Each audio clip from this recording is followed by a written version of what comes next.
Wow, I have not used my camera in so long, so I really hope that this looks good. I'm gonna try and film this video before my camera dies. Why am I nervous? The camera just makes it like so much more official. I've been like filming on my phone for so long that like actually using my camera, I'm like...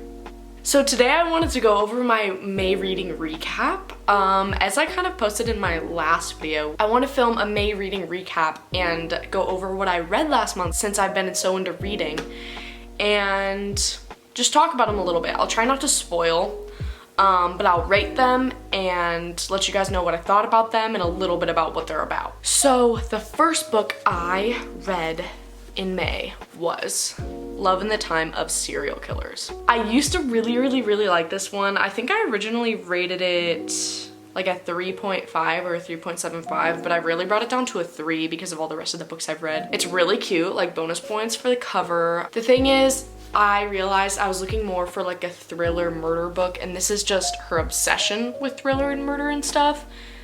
And it more focuses around romance books, and I've never really like been a super romance book type of person until recently.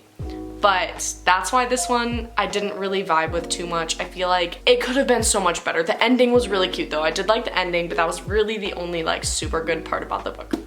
The second book that I read in May, which I gave 5 stars, is All the Bright Places. If you've ever read this or maybe seen the movie, I've never watched the movie, but you know why I gave this 5 stars. At first I was like not super into it, but then I basically read more than half the book in like one day. And the reason I rated it a 5 stars, even though it was a little bit kiddish at times and kind of aggressive, the first line literally says, "Is today a good day to die?" So it was a little bit aggressive, but overall, the story and the characters I really fell in love with, and I ended up literally bawling my eyes out to this book. If you know, you know. I'm not gonna spoil, but I really recommend reading this. It made me cry so much, and if that's what you want, then you got it. And then all the rest of the books are kind of a series. It's 4 books, and this might be the best book series I've ever read. Not including Harry Potter, of course, that's always gonna like be up there. It was the A Good Girl's Guide to Murder series. Wow. If you haven't read this, highly recommend, especially if you're into horror, murder, thriller. And the reason I really love this is I'm roughly like this much of the book was okay. And then when I got into this second half of the book, wow, it really made up for the first half of the book. It was a little bit slow at first, but then it really picked up, and there was twist after twist after twist, and wow, I was like shocked. Literally, I was reading the book like, this might be one of my favorite book series ever. So the second book in that book series is Good Girl Bad Blood. This one kind of got mixed in there. I don't remember a ton from this. So I know the first one is about her trying to see if maybe they solved the murder incorrect. Sal and Andy's like murder, if like Sal actually murdered her. So that's the whole premise of this book. And then they figure that out. So of course you're like, what's the second book about? Then Jamie goes missing. I feel like this isn't spoilers because it like says it on the back.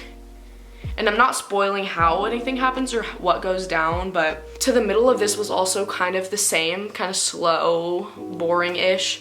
But then it got to the end, twist after twist. Once again, I was like, what is going on?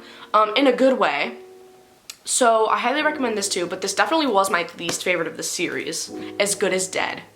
From like even the cover, you can tell this is a lot darker than the other 2 books, and wow, it is. It's way more like kind of horror. Like I was getting goosebumps reading this. This is about Pip getting a stalker, and it kind of goes through that entire thing, her basically trying to like figure out who her stalker is, and it was giving me goosebumps. I literally would like look out my window and be like, am I being stalked?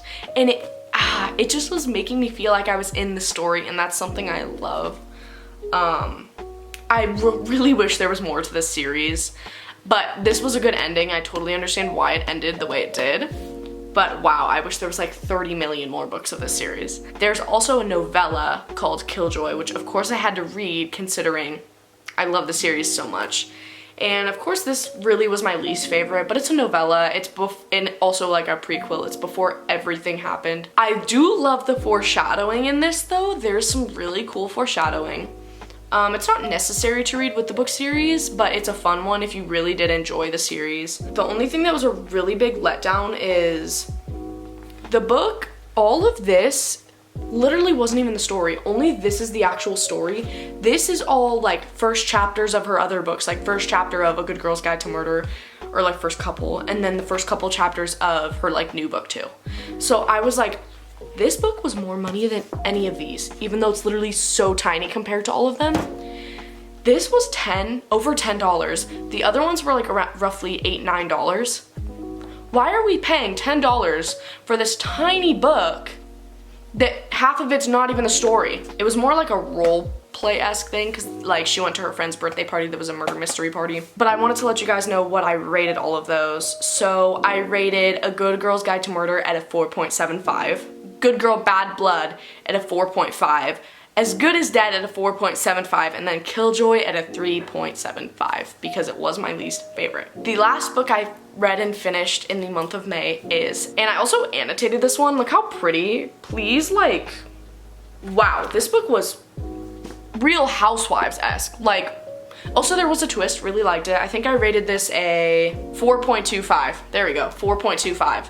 It was really good, highly recommend if you love drama and like Real Housewives-esque vibes. It's a ton of like older women slash wives like basically fighting all of the time. And of course there's one ends up dead. I mean, it's in the title. So I do recommend this. The cover is so pretty. The book is just laid out so pretty. I love that you see every single character's like main character's view. So we got Shannon, Crystal, Olivia, and Jenny. We get to read from all of them, and I really like that about this book. So I highly recommend. Anyway, I hope you enjoyed this video. I hope you enjoyed seeing all of the books that I've read this month. I almost said year, this month. And I think I'm gonna be doing one of these every month. Thank you for watching. I hope you enjoyed. Comment if you've read any of these books, what you rated them, what you thought of them. If you want to put spoilers, go ahead. Just make sure that that's clear in your comment. But yeah, I'm glad we got to do this together, and I hope you stick with me as I do them each month.